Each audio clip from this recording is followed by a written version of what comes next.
single one of you are making an impact. Every single one of you are doing something of value. However big or small it is, do it. There is no ego when it comes to service. I wanted to start off with something about something that happened 2 weeks ago. So on the 15th of March, I remember I was waking up next to my children, and my husband came upstairs and he's like, "Did you just hear the news?" And I was like, "No." And you know when your husband comes and tells you, "What did you just hear the news?" You're assuming that something happened and maybe some Muslims did something. And I'm like, my heart drops, and it's like, no, the news, it's all about New Zealand, it's all about Christchurch, and your heart drops a little. You become a bit scared, you become a bit fearful. You're thinking 1, 2 people. But when the news comes about 50, you have realizations, you have, lessons. And if you understand the Quran and Sunnah, you start going back to verses and you start going back to hadith. So I started reflecting back to individuals within the seerah, and I started thinking about how did they deal with these challenges. And then as days go on, you started hearing stories about some of those individuals. And then I thought about greatness. I said, what makes somebody great? I said, here in Christchurch, we had ordinary people. And as you hear their stories, they become extraordinary, right? But in the seerah, we have the likes of Umar bin Khattab, radiallahu anhu. Would you say he's great? He's great, right? When we think about Umar bin Khattab, we think about somebody who was unapologetically Muslim. Umar, this conference is about run back to Allah. When Umar became Muslim, he ran out and he gave the Muslims confidence. As I give you these names, I want you to start reflecting back in your community, in Scotland, in Glasgow. Do we have people like that who give us confidence? When I think of Umar bin Khattab, radiallahu anhu, I think about Mehdi Hassan. And I think about him being in the House of Commons, and I was listening to his lecture, and I'm like, that gives me confidence. And then you have Mus'ab bin Umair, radiallahu anhu, where the Prophet of Allah, alayhi salatu wasalam, he sent him to Medina, and he said, call the people to Islam. And Mus'ab, he ran to Medina, and they said that there was not one home that there wasn't a Muslim.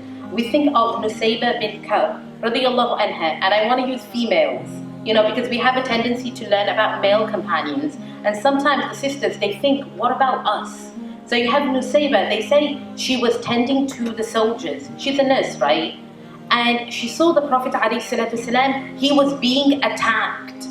And they say that she picked up the sword and she ran to the Prophet of Allah and she started defending him. And they say the Prophet ﷺ, he looked at her and he's like, look at her iman, look at her courage. And then you have Hani. Hani is the aunt of the Prophet ﷺ. And Hani, she turned around and she said, if we were men, then nobody would dare say something about my nephew. She's speaking about the Prophet of Allah. And they say that Abu Lahab, he actually passed away because he was abusing the Prophet ﷺ. And Hani became so angry. She's an aunt, right? Aunt, sometimes you go when you get angry, and sometimes you just lash out. And Hani became so angry that she wounded him. I'm not propagating that stuff. I'm like, look at these individuals, look at their iman, look at their faith, look at their courage. And then you have Aisha bint Abi Bakr. She ran back to Allah with her ilm, with her knowledge, with her ibadah. She was worshipping Allah. And finally, the example I want to use is Khadija radiallahu anha. She ran back to Allah through her sacrifice. All of these companions, they're not great because they were around the Prophet ﷺ. They are great due to the impact that they made in their community. So now all of you are here, and I always say that Allah subhanahu wa ta'ala is not random. You're not here because your mom told you to come, or you know a few brothers.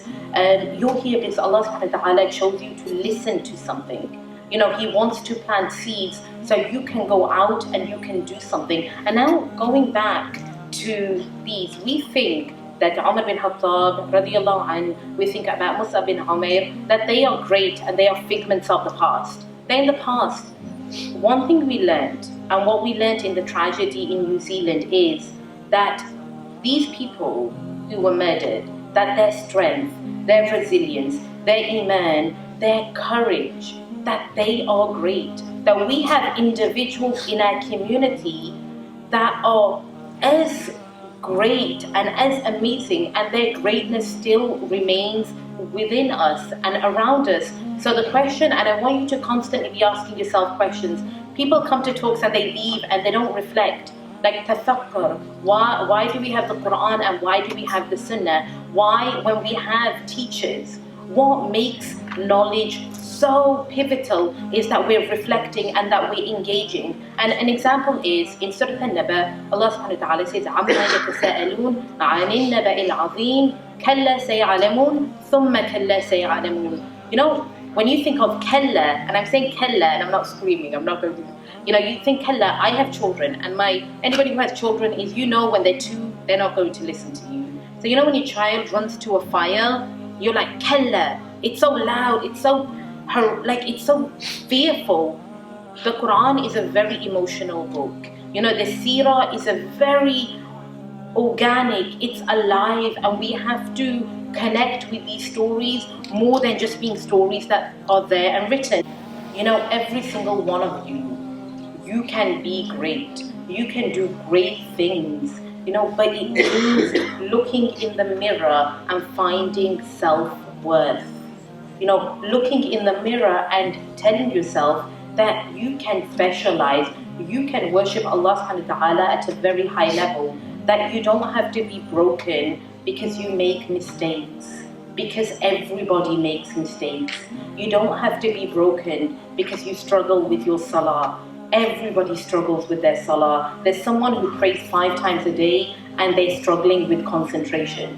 I'm a mother and my children are 4 and 2. Like, having a salah with khushu is almost non-existent.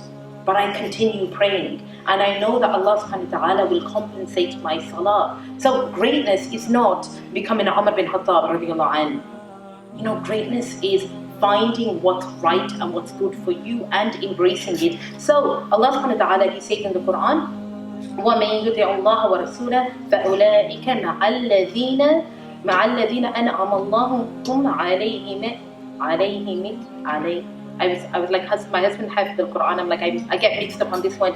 So Allah subhanahu wa ta'ala says, وَمَن يُطِعِ اللَّهَ وَرَسُولَهُ فَأُولَٰئِكَ مَعَ الَّذِينَ أَنْعَمَ اللَّهُ عَلَيْهِمْ مِنَ النَّبِيِّينَ وَالصِّدِّيقِينَ وَالشُّهَدَاءِ وَالصَّالِحِينَ وَحَسُنَ أُولَٰئِكَ رَفِيقًا. So Allah subhanahu wa ta'ala, He says, and this is where it's applicable to every single one of you. He says that whoever obeys Allah and the Messenger, whoever obeys the Prophet ﷺ, they are those who will have favors. The Siddiqeen, the truthful, the Shuhada, the martyrs, and the Salihin.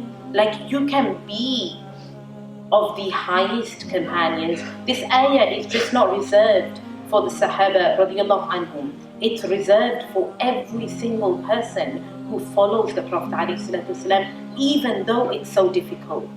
In the time of the Prophet ﷺ, I always say, the masajids, they didn't have barriers. There was no barrier in the Prophet's mosque. That doesn't mean remove the barriers. Like, that means that the Prophet ﷺ was not concerned about physical barriers, because the Prophet ﷺ knows that you can have masajids with barriers and everybody has a phone.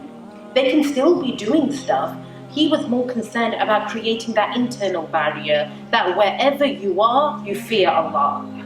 Like taqwa, like the process of tazkiyah and tarbiyah was the purpose of the Prophet ﷺ, because that is what is effective. So now, going back to Christchurch, like, we have, and the names came out, the different names, and then your heart kind of shattered a bit more. You had Na'im.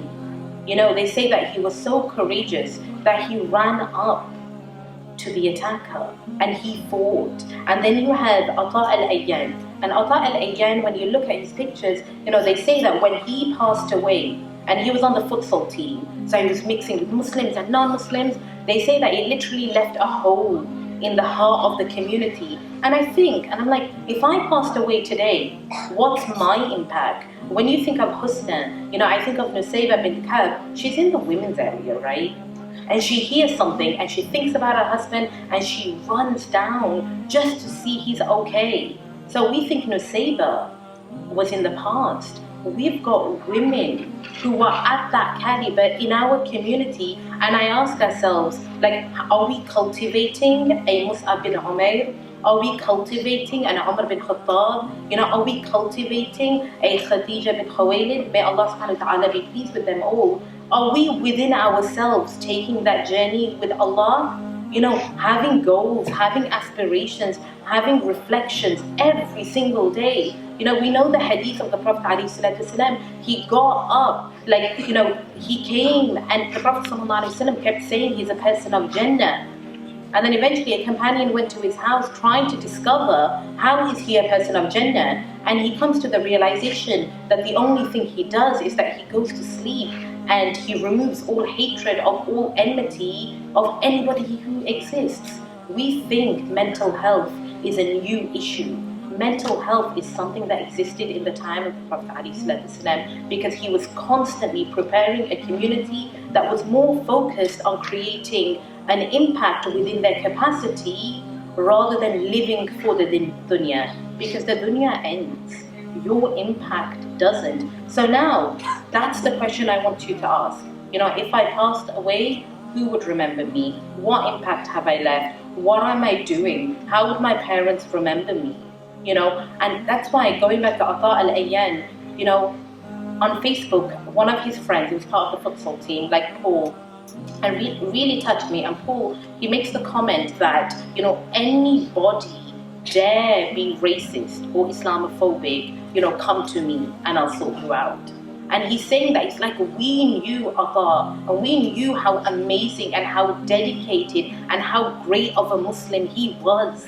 So, and I think of the Prophet ﷺ, who was defending the Prophet. They knew the Prophet ﷺ was amazing and was great. They just disagreed with his message. Same with people like Atta. They may not be Muslim, but they know they are of great character, and that's what you can be. Allah subhanahu wa ta'ala won't ask you about the person next to you. He will ask you, how did you treat your husband? How did you treat your wife? How did you bring up your children? How did you treat your neighbor? When you go outside, how do you treat people outside? What message are you sending them? So, the Prophet ﷺ, what made him such a great person, he was constantly in the service of people. And that's why if you want to follow the sunnah of the Prophet ﷺ, and that's why when the brothers think I'm following the sunnah, I'm going to have a beard, I'm going to have a thobe. 10 years ago, I remember everybody was obsessed with ensuring that their thobe was high, it didn't touch the floor. That is the sunnah to a certain extent. But the sunnah of the Prophet ﷺ is that he is khuluqul azim, that he is great in character, that he was an amazingly great human being, and that should be our aim. And that's why I say, when people focus on Aqidah and Tawheed, or the Tawheed of Allah subhanahu wa ta'ala, and they disregard the Seerah, they become harsh, they become unkind. But when you have the Quran, when you have the Hadith, and when you have the Sunnah, that's where you gain a balance. That's where you learn that the Prophet ﷺ, he cried. The Prophet ﷺ, he felt. The Prophet ﷺ did grieve. The Prophet ﷺ, he had disagreements with his wives.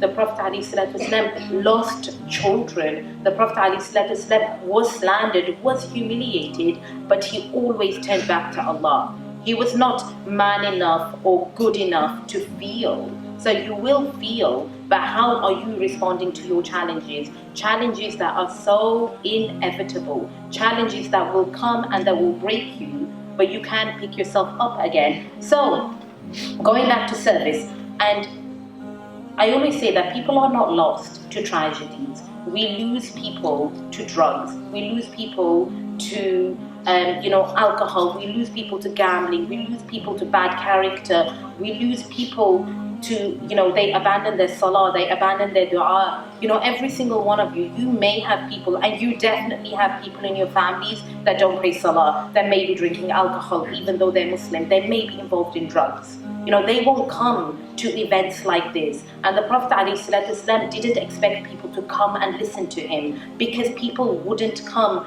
The Prophet ﷺ went out to them.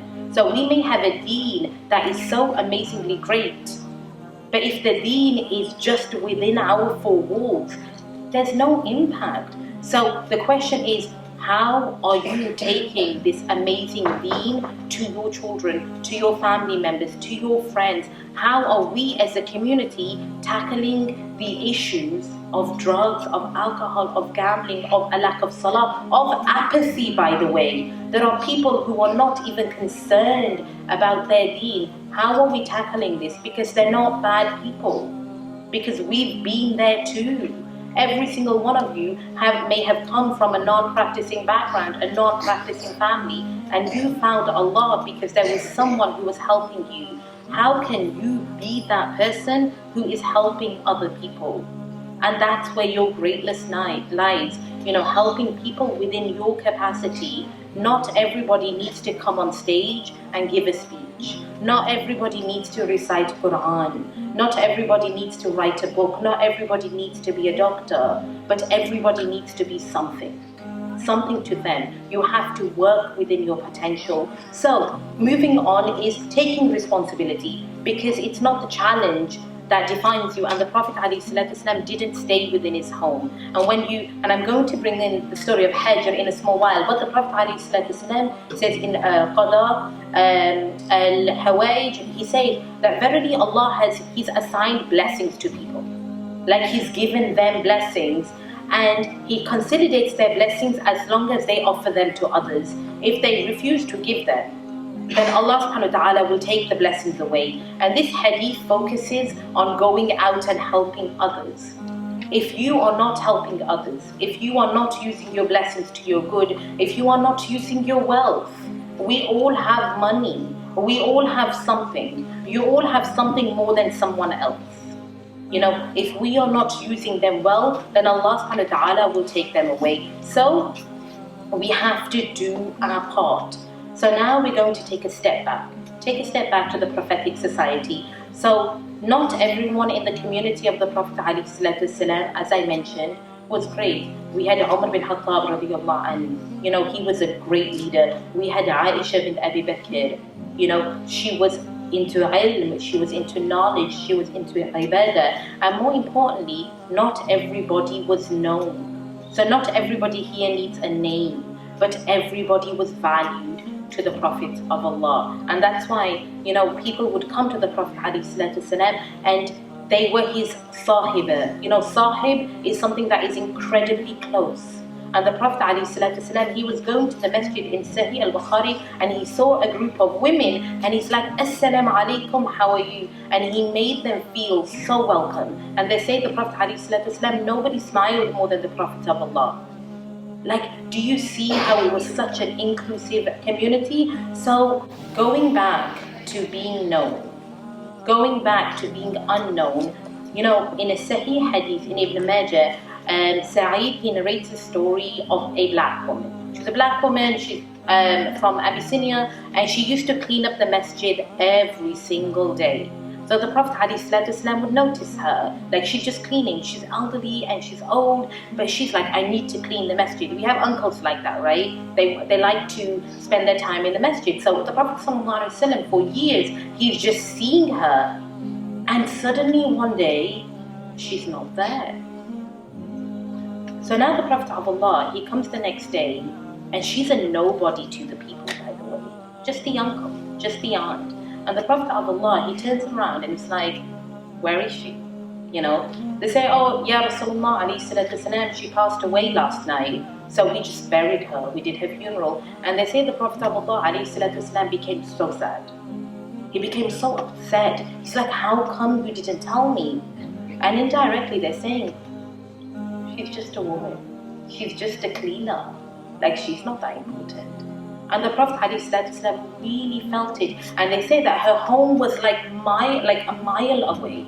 And they say the Prophet ﷺ with a few companions, he walked all the way to her graveyard and he went and he prayed there for her. In the history of Islam, the Prophet of Allah ﷺ never did that for another companion. And then he came back.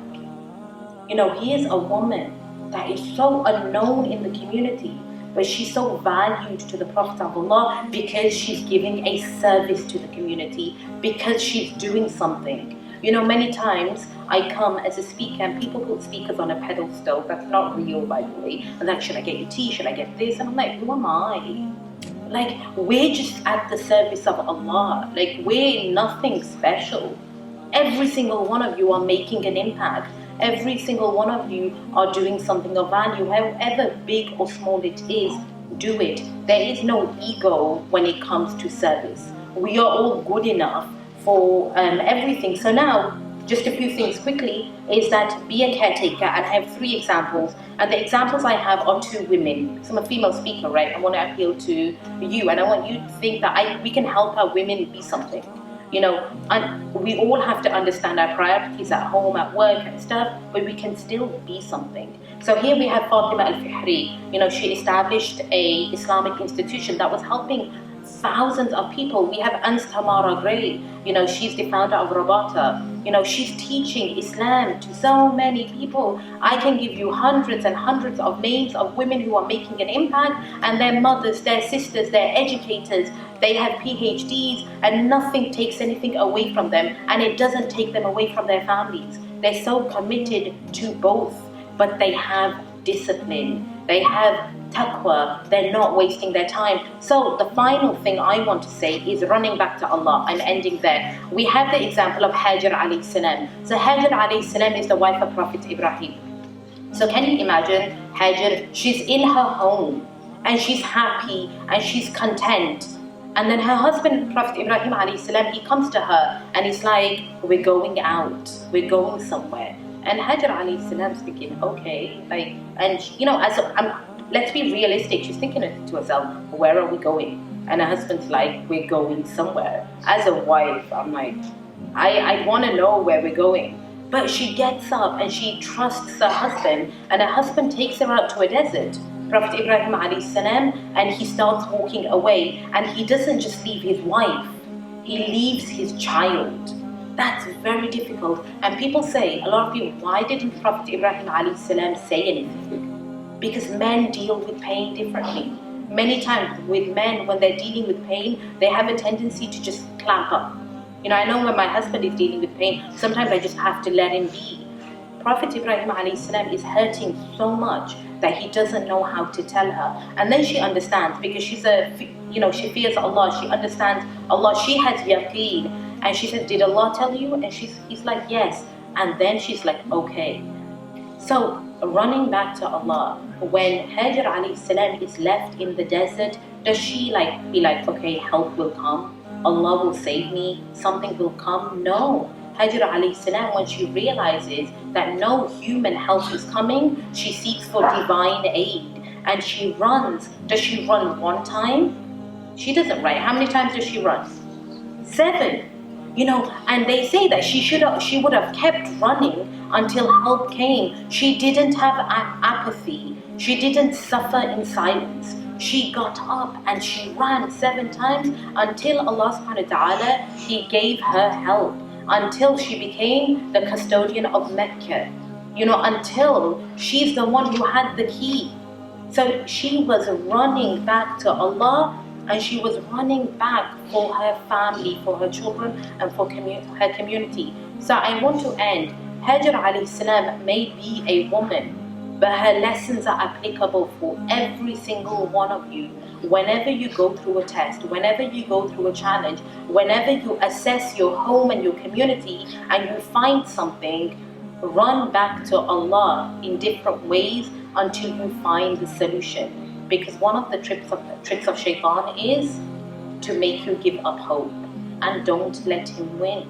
So I'll end there. Subhanakallahumma wa bihamdik, ashhadu an la ilaha illa ant, wa astaghfiruka wa atubu ilayk. Barakallahu feekum for listening.